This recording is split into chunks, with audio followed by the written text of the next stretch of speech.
প্রায় রাতের পর রাত মেয়েটার বাড়িতে যেত আপনার ছেলে। দুজনের মধ্যে ঘনিষ্ঠতাও হয়েছিল। হয়তো ইশিকা অনুষ্ঠিত জায়গাটা নিতে চেয়েছিল, হয়তো ইশিকা আপনার কাছে এসে সবটা বলে দিতে চেয়েছিল। সেই জন্যই খুন হতে হলো মেয়েটাকে। আর সেই সমস্ত প্রমাণ আমার কাছে আছে। ফাঁসির সাজা না হলেও যাবজ্জীবন কারাদণ্ড ঈশান গাঙ্গুলির হবেই। আমার কাছে দুটো অপশন আছে। প্রথমত, আমি সব প্রমাণ পুলিশ আর মিডিয়ার হাতে তুলে দিই, ঈশান শাস্তি পান। আর দ্বিতীয় অপশন, আমি আপনাকে আপনার ছেলেকে বাঁচাতে একটা চান্স দেব। বিজোড় সংখ্যা পড়লে আমি পুলিশে যাব, আর জোর সংখ্যা পড়লে আপনি চান্স পাবেন। তাহলে রেডি?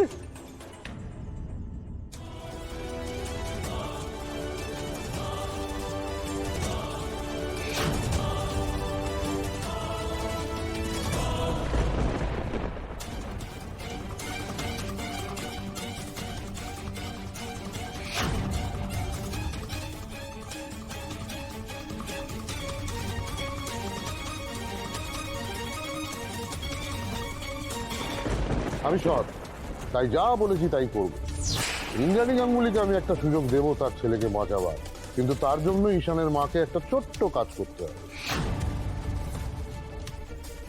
মাটিতে হাঁটু গেড়ে বসে নিজের নাক আমার জুতোতে ঘষে হাত জোড় করে আমার কাছে ক্ষমা চাইতে হবে।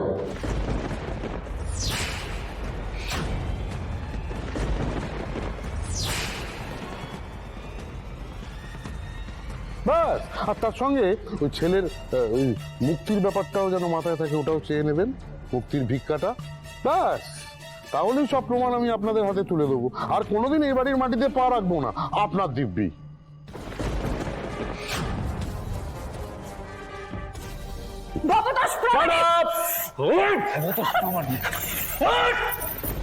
ইন্দ্রাণী ম্যাডাম, ও ইন্দ্রাণী ম্যাডাম, আপনার বড় ছেলেকে বলুন না আমায় ছেড়ে দিতে। না হলে আপনার সাথে সাথে আপনার নিপাট ভালো মানুষ স্বামীকেও আমার জুতোতে নাক খত দিতে হবে।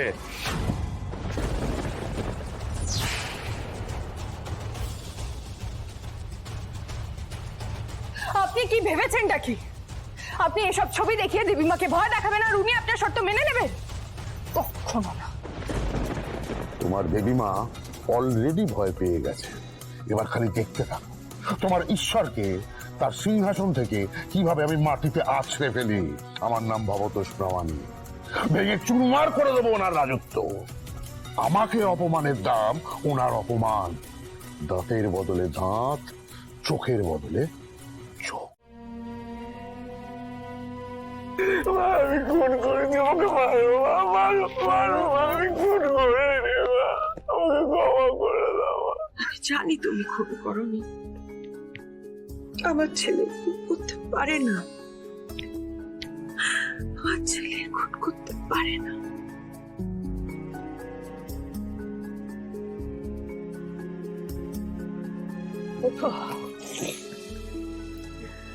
কুসুম, এই ছবিগুলো সব তুলে নাও আর জ্বালিয়ে দাও। যা কিছু মিথ্যে, তার আমার বাড়িতে কোনো স্থান নেই। ঈশান, ঈশান, বারবার কেন ভুল করো? আমরা তো বেঁচে আছি, আমাদের পরামর্শ কেন নাও না তুমি?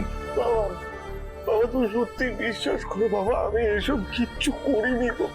আমাদের তার আগে এটা ভাবতে হবে যে এই মুহূর্তে আমাদের এমন কি করার আছে যাতে ভবতোষ প্রামাণিক ওই ভিডিও, ফটো এগুলো মিডিয়াতে শেয়ার করতে না পারে। ভবতোষ যা বলে গেল সেগুলো সেটাই করা ছাড়া আমাদের হাতে কোনো উপায় নেই আয়ুষ। বাহ,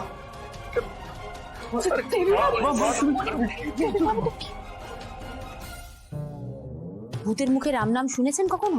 শোনেননি তো? এবার শুনুন।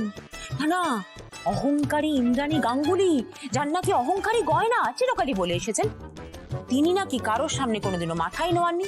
তিনি বলছেন যে ভবতোষ প্রামাণিকের সামনে নাকি মাথা নোয়াবেন। ভাবা যায়? হ্যাঁ না, দেখুন, আমাদের কাছে কিন্তু মাত্র 24 ঘন্টা সময়। দেখা যাক এই 24 ঘন্টায় কি হয়।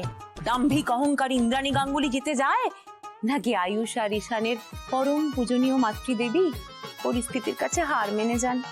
কি বলেন?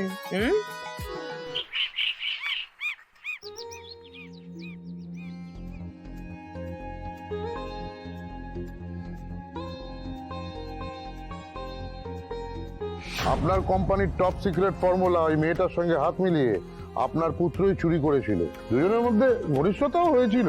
হয়তো ইশিকা আপনার কাছে এসে সবটা বলে দিতে চেয়েছিল, সেই জন্যই খুন হতে হলো মেয়েটাকে। ফাঁসির সাজা না হলেও যাবজ্জীবন কারাদণ্ড ঈশান গাঙ্গুলির হবে।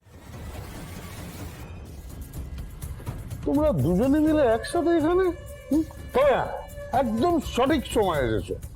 তুমি বলে গিয়ে ইন্দ্রাণী গাঙ্গুলির সন্তান, তার গর্ব, আর তুমি ইন্দ্রাণী গাঙ্গুলির চেলা, সরি তার ছায়া, তার ভক্ত।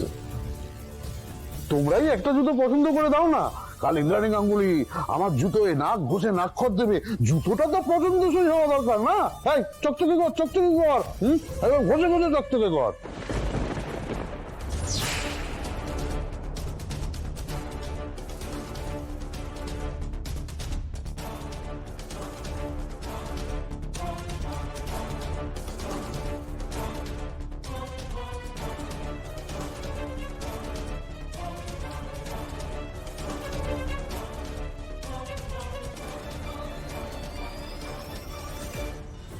কি ব্যাপার বলো তো, কি মতলব এখানে? ইন্দ্রাণী গাঙ্গুলির হয়ে তোমরা আমার কাছে ক্ষমা চাইবে নাকি? আমরা আপনার কাছে ন্যায় চাইতে এসেছি ভবতোষ বাবু, আপনি আমাদের ন্যায় দিতে পারবেন? আমার মন বলছে এর মধ্যে কিছু না কিছু একটা গন্ডগোল আছে।